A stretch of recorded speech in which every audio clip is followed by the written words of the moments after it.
Greetings, I'm Herbert Erpaderp, and I've decided that July is Jagdpanzer 38T month. It is, obviously, properly known as a Hetzer, but that doesn't start with a J, and there is no month that I know of that begins with an H. So today we're going to have a look at what's in this box, because I think it's probably a Hetzer, possibly an early production model in 35th scale made by Takom. The box also seems to hint at this being a limited edition kit. You can never be totally sure though, so we're going to have to inspect the contents of the box. This first sprue here has what certainly looks to be Hetzer hull parts. That upper hull is fairly distinct. I think it's safe to say that this is a Hetzer kit. Such powerful investigation skills you have! There's an opaque roof here, and most of the time that opacity isn't worth mentioning, you would just expect it, but there is a clear one that you'll see later. That's because there's a full interior version of this kit, but this version doesn't have the full interior. Is that what makes it limited edition? I've no idea. Waffling aside, these parts look really nice. I quite like the torch cutting marks moulded into the ends of the plates. The parts, as you can hopefully see, are quite nicely moulded. They are crisp and neat, with some nice textures in places like these mantletty bits. It is a subtle casting texture, which, in my opinion, is as it should be. There are wheels, and there isn't really a lot to say about these, other than to state the obvious that they are neat and nice looking. And wheels. These look to be internal gun mounting bits. They're probably somewhat important, but their appearance isn't especially relevant. They do look like they'll go together nice and easy though. These are some nice external parts, mostly flat platey bits. These aren't covered in detail or anything like that, which is not to say they're incorrect, just that they're mostly flat plates. I'm obviously not a Hetzer surgeon, so I couldn't tell you if they're entirely historically accurate, but they're still neat and well made. They could be missing a rivet here or there, but I'm not going to count them. Maybe you can. Here's the G sprue. It's for real Gs, or something. Lots of nice small parts here. Again, I've no idea how historically accurate they are, but as model parts go, I can say they're very nice. I've almost finished the build as I write this, and I've used most of these parts, and they go together with no real problem. You can see there aren't any obvious bits of flash, and while they do need a bit of cleanup, like most model parts do when they're fresh off the sprue, it's not too much work though.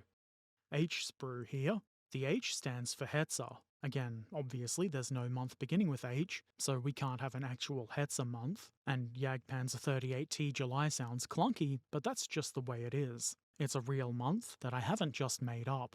Also, this sprue looks quite good. This is the L sprue. I don't know what the L stands for.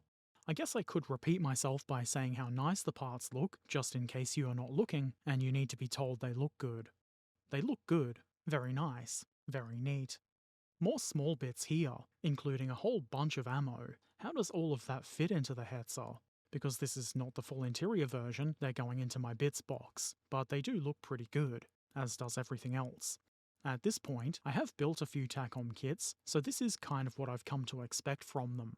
Nice, neat parts, and not much in the way of flash or anything to cause bad fits. Very nice. Very neat. In case you couldn't tell, these are the tracks. They are link and length, which is also something I've come to expect from Takom's kits. They're usually pretty decent, and because I have already built them, they're not too bad. A little bit of what is probably user error, but they did go together pretty well. What matters is there's next to no cleanup, and they look good. As far as link and length tracks go, there are certainly worse experiences out there to be had. As previously mentioned, the clear sprue has a clear roof part. This is clearly for the full interior version, so that you can look in, which I think is a really good idea. It might make painting a bit of a challenge, but it is a good idea. Photo etch. As far as photo etch goes, there isn't much here, and it shouldn't be too annoying, I hope. The towing cable here looks quite cabley. If you saw the build stream, you'll know how this annoyed me, and I'll almost certainly whine about it in the build video too. Here's the decal sheet.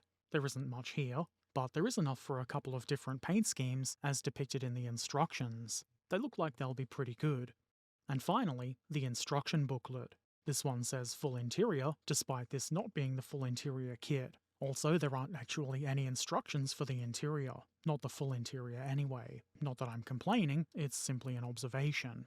The instructions themselves are pretty decent. For the most part, they are well laid out and easy to understand and follow. There was a couple of instances where the positioning of a part was a little bit difficult to determine because of the perspective of the diagram, but not so difficult that it prevents the kit from being built. You'll only really have problems if you don't pay attention and glue parts onto the wrong side. But who would do that?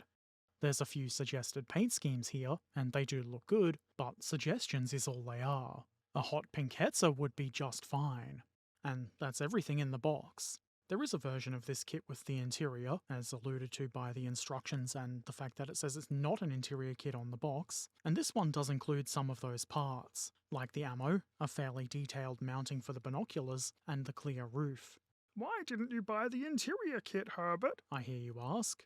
Because I wasn't really looking for Hetzers with interiors. I saw this kit on sale, and I like both Hetzers and paying less for kits, so I bought it. Also, I've already got enough half-finished models with interiors. Anyway, this is a really nice looking kit, and as you might infer from the things I've said in this video, I have already started and almost finished building it, and for the most part it's been quite a pleasant build, except for the towing cables, but we'll see about those in the build video. Said build video will be up soon because, as we all know, July is Jagdpanzer 38T month. It's a real thing that's existed for years. Anyway, look forward to seeing some Hetzers in July, both in edited video format and live stream. If you have any questions or comments, feel free to put them in the comments section below. If you want to watch me build kits like this one live, I stream modelling a couple of times a week over on Twitch. There's a link in the description. Subscribe if you want to see more of this kind of thing, share the video with anybody you think might find it helpful, and if you really like what I do and you want to see videos a bit early, consider supporting on Patreon or Ko-fi. Take care of yourselves, be excellent to each other, and thanks for watching. Farewell.